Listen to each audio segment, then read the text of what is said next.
Okay, everybody, welcome back. Happy Tuesday. We've been talking about the efficiency of your life, dilution of hours. How many hours, how many minutes in an hour do you get?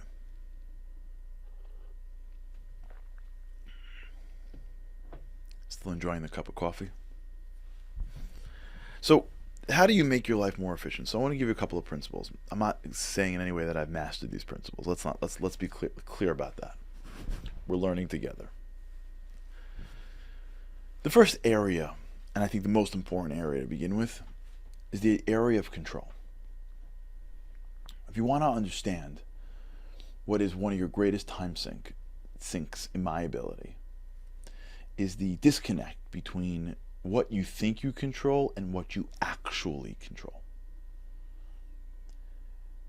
The desire to control something. Let's make it easy. The desire to control the train, plane, or traffic when you can't. That you're staring, outside, at the cockpit, or you're staring at the traffic. You're trying to see what's happening. You can't believe you made a right turn on the side street. Why did you get off the highway for? I can't believe you chose the left lane into the tunnel. What were you thinking? I can't believe I listened to Waze. I can't believe I didn't listen to Waze. I can't believe it's traffic now. Can you believe it's traffic now? You know what time it is? What is taking the pilot? What in the world is going on? When are we moving? We gotta go on the tarmac. Checking the app.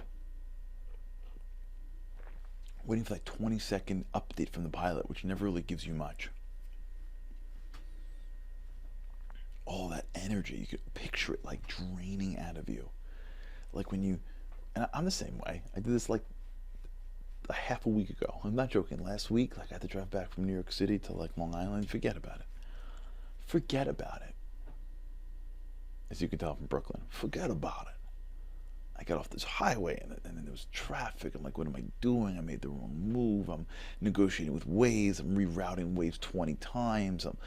Half of my drive home was out figuring out traffic. Who cares? I didn't get home 2 minutes earlier. What I did though is I drained my energy. All the people you're trying to control that you can't, all the conversations that you think you're going to have, but when you actually have them, you are such a softie. All of those conversations that when you're talking to your friend or your colleague or yourself, you're going to be so tough. And then when you get in the room, you're mush. All of that prep work, all of that toughness, all of that I'm going to say, gone. Never happens. All the things you want to control, all the people that you read about or that you watch that you get mad at. Do you have any idea how many people are spending half of their life mad at people that they don't even know? It's unbelievable. You're mad at this politician or that politician. You're mad at them, mad. You see them and your skin boils, or you get upset, or you hope they lose, and you check online to see what's going on. You're mad at this group of people or that group of people. You're not involved. You're not doing anything. You're not volunteering. You're not giving money. You're just mad. You're just upset. Gone. It's wasted. Drains right out of you. All the things that you think you can control but you can't. You think you can influence but you can't. It's all... It sucks out more energy, believe it or not, in my opinion, than actually if you could control them. I think it's less intensive to actually be doing the work than to be the person watching the work. Because doing the work has a time of intensity and a time of being finished and a time of downtime and a time of vacation and breaks and weekends. When you're not doing the work, you're just watching the work, it's a constant obsession. And it drains and drains and drains. Dilution of hours. Dilution of hours. Hours and hours and hours. Watching hearings, watching press conferences, watching news shows, watching, doing, talking, podcasts, visiting, analyzing, reading. It's fine to be informed, but there's a level that it just becomes dilutive to your life.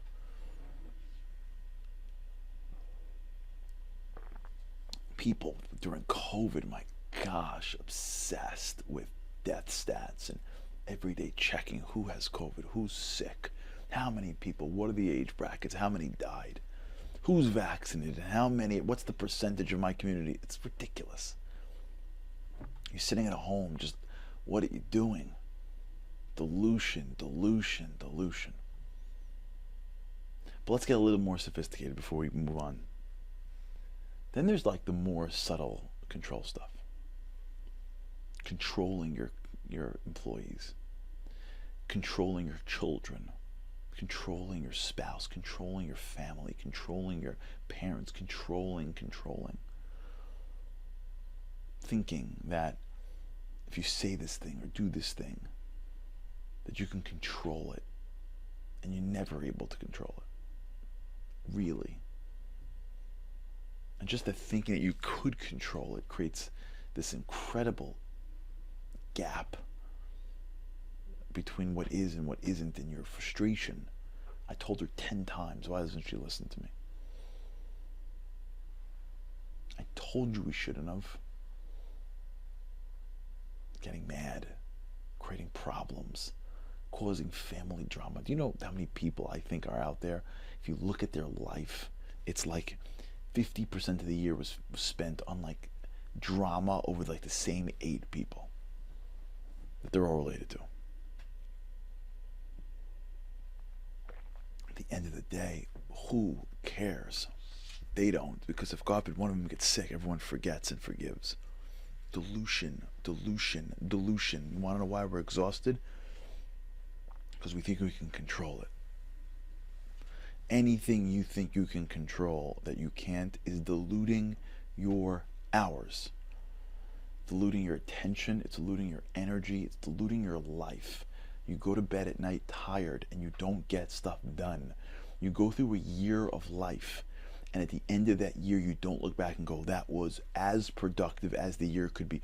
You go through a decade of life and you're barely any more evolved than you are the decade earlier. And you look and you go, how is that possible? I am working, I am tired, I don't remember getting a good night's sleep in a long time. With some rare exceptions, I don't have lots of time off. Why in the world am I not? My wheels are spinning, but why are they not hitting the pavement? And I think the answer is because the wheels are spinning to dilutive things. We are not aware, and it's so common. Forget the stuff like a party that you go to that should be an hour is like a 6-hour ordeal. Forget that stuff. Good times, enjoy. Some of you don't forget that stuff, but whatever, it's fine. You go to a wedding, it takes 12 hours, whatever, 6 hours. Fine. Okay, it's a wedding. God bless. I'm talking about trying to control something. Getting mad at the child because they won't listen when you can't control the kid 16, 17, whatever. Getting mad at the spouse because the spouse is not you. And as much as you want them to be you, they're not you. So they don't think like you. You keep on trying and it ain't going. As opposed to trying to be influential and trying to add value and trying to be inspiring and trying to be encouraging and trying to be empowering, we're trying to be controlling. And then there's frustrations. All that does is suck out your life, dilutes your out. You're still here, but thank God, you're still working. You're still doing, you're still carpooling, you're still cooking, you're still eating, whatever. Looks like it's a normal life. And then at the end of it, you go, what's going on? I need more help. God, I need more help. And God's going, I don't know, I give you a lot of people. I give you a lot of people. I mean, some people, this doesn't apply to. Some people are going through some serious challenges. But there's some people, God's like, I don't know. You're healthy. There are no Cossacks down the road. plenty of food, roof over the head, heat in the winter, AC in the summer, enough money in the bank. Like, I'm not saying you're rolling in it, but you got enough money. Like, I don't know what you're complaining about. Like, really? Like, most of the stuff you're complaining about, you're just self-imposing. What are you bringing it up to me? What are you demanding me for? You got a lot. I mean, you really got a lot of resources there. And we don't know what's going on because our hours are diluting because we're trying to control things. So what could we control? Let's talk about it mañana. All right, everybody, have a great day. With the help of God, I look forward to seeing you tomorrow. Living on a lifeline, the world doesn't ever seem to change. Looking for the sunshine, but you're caught up in the rain. It's like your eyes are wide open, but you cannot see. You're watching life pass you by like 1, 2, 3. Walking in destruction, the winds of life blur your vision. All the devastation, forever feels like you're on the run. It's time, no one else can set you free. You're locked inside, and only